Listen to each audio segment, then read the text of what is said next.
Assalomu alaykum, hurmatli shofyor akalar. Bugun sizlar bilan Zo'r taksi loyihamizni qanday qilib ishlatishni ko'rsatib bermoqchiman. Buning uchun oddiy sayt nomi orqali kiramiz. Qanaqa qilamiz? Misol uchun liboy birorta Telegram chatga yozishingiz mumkin, yo birorta odamning lishkasiga. Shunchaki Zo'r taksi deb orasi uzilmagan holatda yozamiz va nuqta qo'yib, mana nuqtadan keyin uz deb yozib, o'sha biror bir chatga bundoq tashlab qo'ysangiz ham bo'ladi. Mana bu holatda tushadi va tushgandan keyin shu yozgan saytimiz nomiga ustiga bosib saytga kiramiz. Mana bizda brauzerga o'tib, brauzerda o'sha saytimizni ochib beradi. Mana. Xo'p, men ro'yxatdan o'tganman, shuning uchun menda to'g'ridan-to'g'ri mana bu oyna ochildi. Sizlarda qanaqa oyna ochiladi? Sizlarda mana yangi akkaunt qo'shish, yangi hisob qo'shish kerak. Mana bu holatda ochiladi. Mana bu joyda istalgan nomer kiritishingiz mumkin bo'ladi. Misol uchun faqat O'zbekiston emas, misol uchun boshqa mamlakat raqamlarini ham kiritsangiz bo'ladi. Faqat o'sha raqamda Telegram bo'lishi kerak. Chunki tasdiqlash kodi bu yerda aytilishicha o'sha Telegram ilovangizga boradi deyiladi. Ya'ni Telegram ochilgan nomeringizni yozishingiz kerak bo'ladi bu yerda. Va kodni Telegramga yuborish degan tugmani bossangiz, kod Telegramingizga boradi va mana bu kod oynasiga o'tadi. Keyin o'sha kodni kiritib nima qilishingiz kerak bo'ladi. Misol uchun hozir biror bir nomerga yozib ko'raylik. Kod borganda qanaqa bo'lishini. Misol uchun 522 80 80 yoki 81 deylik. Bu men nomer emas, boshqa kimdir nomeri mana shu holatda bo'ladi. Endi tasdiqlash kodi o'sha odamning Telegramiga borgan bo'ladi. Telegramiga borgan bo'ladi. Mana bu joyga o'sha kodni kiritasiz. Misol uchun 4 talik shunaqa, mana misol uchun kod keldi, mana 5 talik kod ekan. 6 talik bo'larkan shekilli.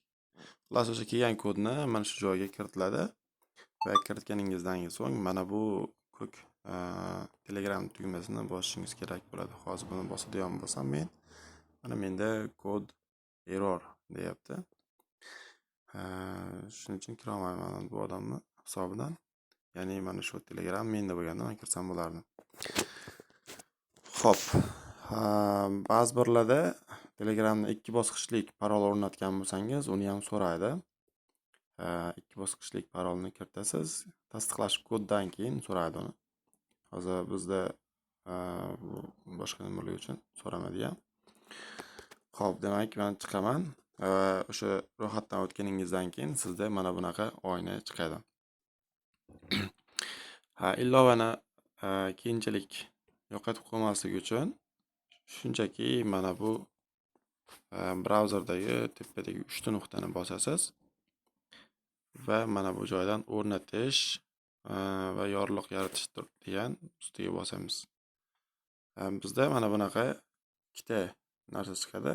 O'rnatish yoki yorliq yaratish. Biz o'rnatishni bosishimiz kerak bo'ladi. Mana Zo'r taksini o'rnatish.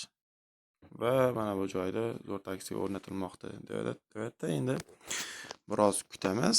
Albatta o'rnash kerak. Hop.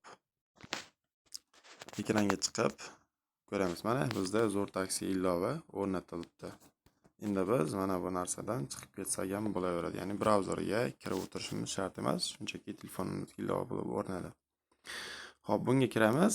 Mana kirganimizda o'sha brauzerdan ro'yxatdan o'tgan bo'yimiz ochiladi. Bunda ham mana faqat qulay holatda ochiladi. Mana bizdan bildirishnoma yana so'rayapti.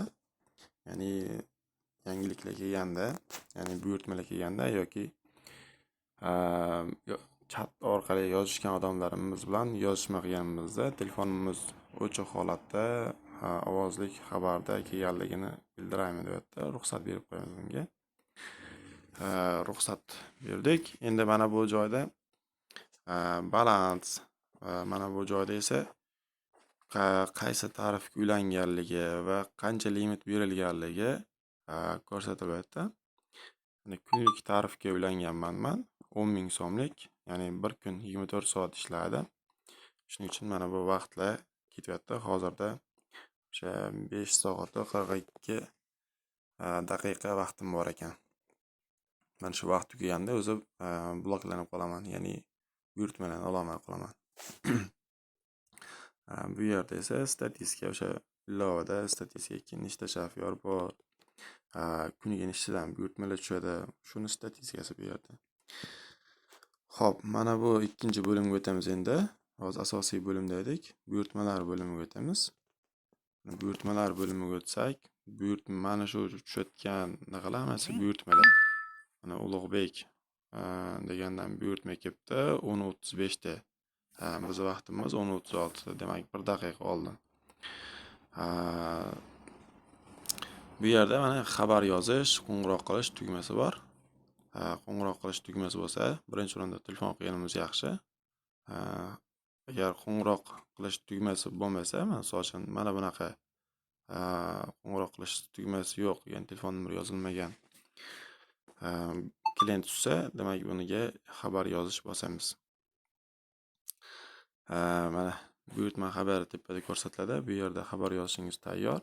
Misol uchun hop salom deb yozishimiz mumkin bo'ladi va mana salom deganimizdan keyin mana ovozini bossak, mana bunaqa ko'rsatish chiqadi va mana buni bossak, mana tushdi. O'sha odamga xabarimiz tushgan bo'ladi. Xo'p. Bu odam ham yozsa sizga o'sha tilang deb tushadi ovozli xabarda. Mana endi u odam mana bu ikkita belgi bo'ldi. Bu belgi degani mana shu xabar o'qildi degani, ya'ni u odam mana shu xabarimizni o'qidi. Ehtimol hozir javob ham qaytarib qolar. Xo'p, bu odamga ovozli xabar yozmoqchi bo'lsangiz, ya'ni mana buni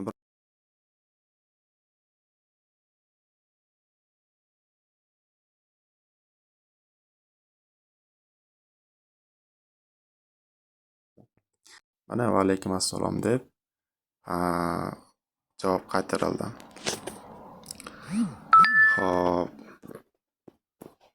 Mana bu joyda gruppadagi bitta bor, Olmaotaga Paxtabodda. Xo'p, taksi kerakmidi?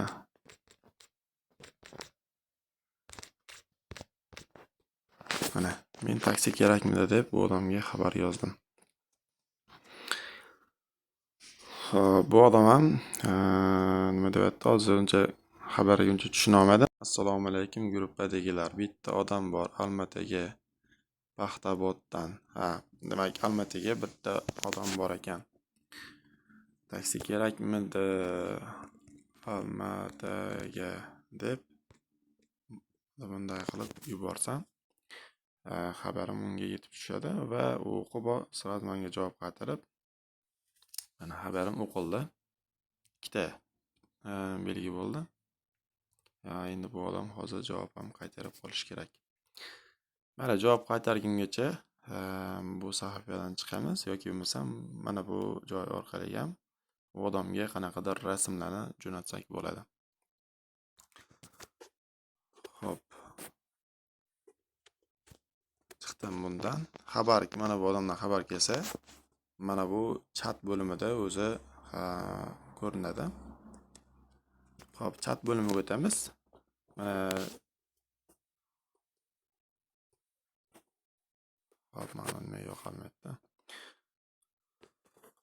Hop. Yo'qol.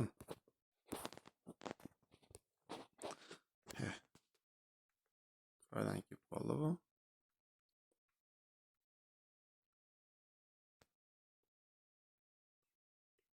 Mayli, mana shu aka Telegramdan keyin bildirishnoma hech yo'qolmay turibdi. Endi yo'qoldi. Mana chat bo'limida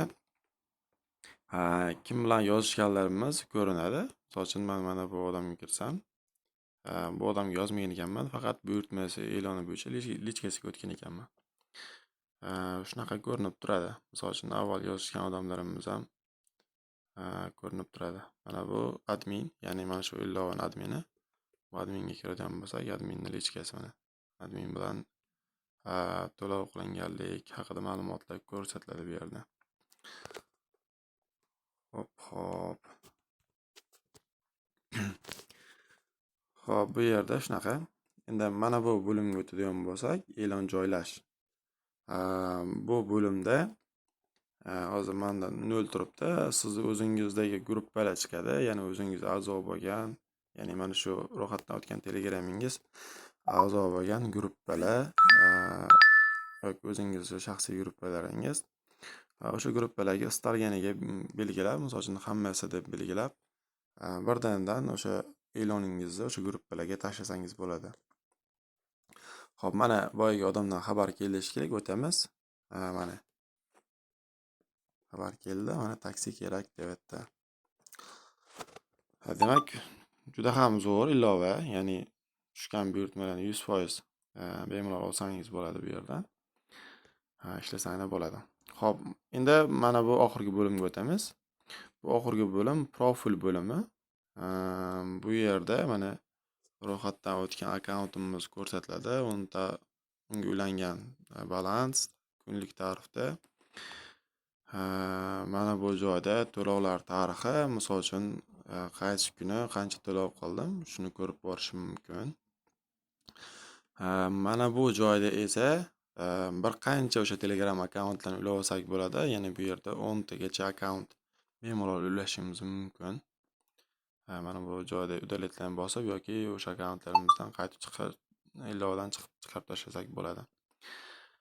Bu yerda yozuvlarni lotincha va kirilcha almashtirib olsak bo'ladi. Qorong'u rejim, misol uchun bizga qorong'u emas, oppoq ko'rsatin degan bo'lsak, buni ustiga bossak almashadi. Mana bu bildirish nomi ovozi, bu bildirish nomini ovozsiz keltiradigan qo'yish, ya'ni ba'zi bir paytda dam olayotgan paytingizda ovoz yoqmasa, buni o'chirib qo'yasiz. Admin bilan bog'lanish, maxfiylik siyosati, bu endi ilovaning maxfiylik siyosati haqida. Hisobni butunlay o'chirish. Bu yerda mana shu akkauntni butunlay o'chirib tashlayman deyilyapti. Bu orqali ham butunlay o'chirib tashlasa bo'ladi. Xo'p, endi eng avvalambor hisobni to'ldirish. Endi misol uchun yangi kirgan odamda sizlarda mana bunaqa hisobingizda so'mma ham bo'lmadi, mana bu tarif ulanmagan bo'lasizlar. Shuning uchun sizlar eng avvalo birinchi kirganda mana shu profil bo'limiga o'tib yoki o'sha asosiy sahifadan ko'rsatiladi to'lov qilishingizni. Mana bu joyda hisobni to'ldirish. Mana kunlik tarif belgilanganim uchun mana kunlik tarif belgilangan turibdi. Misol uchun qo'shimcha hisoblarni to'ldirib borish mumkin. Misol uchun men tarifdan tashqari balansimga istalgancha summani o'tkazib qo'yib va keyinchalik o'sha balansimdan ishlatsam bo'ladi. Misol uchun mana bu joyga men 50 ming so'm to'lov qilmoqchiman deydigan bo'lsam, hisobni to'ldirish 50 ming so'mga va bu adminga yuboriladi. Aytaylik, mana bu so'rov, hisobni to'ldirish so'rovini yuborganimda mana menga adminni lichkasiga o'tkazildi va mana bu xabarni meni nomimdan tashlandi. Mana bu xabarni hisobni to'ldirmoqchiman. Ismim Zokirjon, telefon raqamim, summa 50 ming so'm. Hop, to'lov qilinmagan turibdi. Mana bu admin esa bizga javob qaytardi. Assalomu alaykum Zokirjon, so'rovingiz qabul qilindi. Quyidagi kartalarga pul o'tkazing deyiladi. Siz bu yerda mana shu karta raqamdan bittasiga 50 ming so'm to'lov qilasiz va to'lov qilganlik haqida skrinshot olib rasmga olasiz, to'lov qilganingiz haqida va shu rasmni shunchaki mana bunaqa qilib yuborib qo'yasiz. Adminga biroz kutamiz, rasm tushishi kerak. Hop, rasm tushdi albatta, lekin negadir ko'rinmadi. Balkim boshdan kirib ko'raylikchi, qayerdan ham tushdimikan. Hop, rasm tushdi debdi. Mana bu joyda menimcha ko'rinmadi bizga. Hop, shunaqa qilib rasmni yuborib qo'yasiz yoki bo'lmasam adminga shu şeydan turib ham xabar yozsangiz bo'ladi. Misol uchun admin men to'lov qildim deb xabar yozadigan bo'lsam, adminga mana shu xabar yetib tushadi va admin bizga to'lov qilganimizni ko'rib chiqib, keyin balansimizga shu 50 ming so'm pulni tushirib beradi. Xo'p. Demak, zo'r taksi loyiha hammaga tushunarli bo'ldi. Barchaning kirib foydalanishini so'rayman, chunki bu juda ham zo'r. Klientlar ham zo'r tushadi. Hop,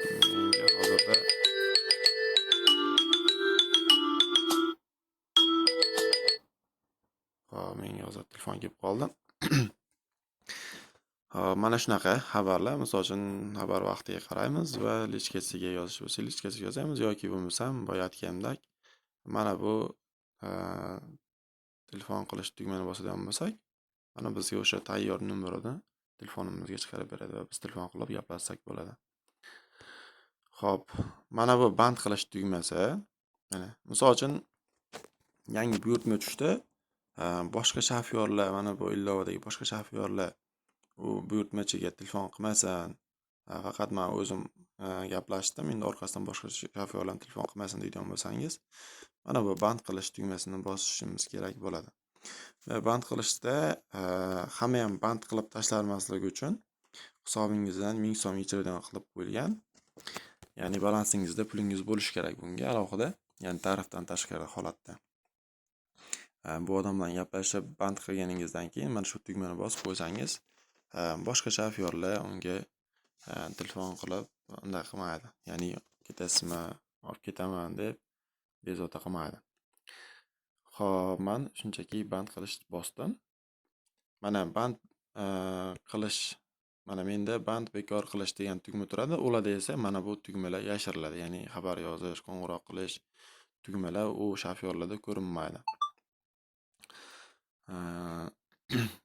Keyinchalik biz lichkamizga o'sha shofyorlar yozishi mumkin. Aka, mana bu buyurtma siz olgan ekansiz, iloji bo'lsa menga bering deb yozish mumkin bo'ladi. Va keyin unga bermoqchi bo'lsak, shunchaki mana bu band qilishni bekor qilish, ya'ni bandni bekor qilish degan tugmani bosib qo'yamiz. Mana band qilish endi yana qaytib ochildi.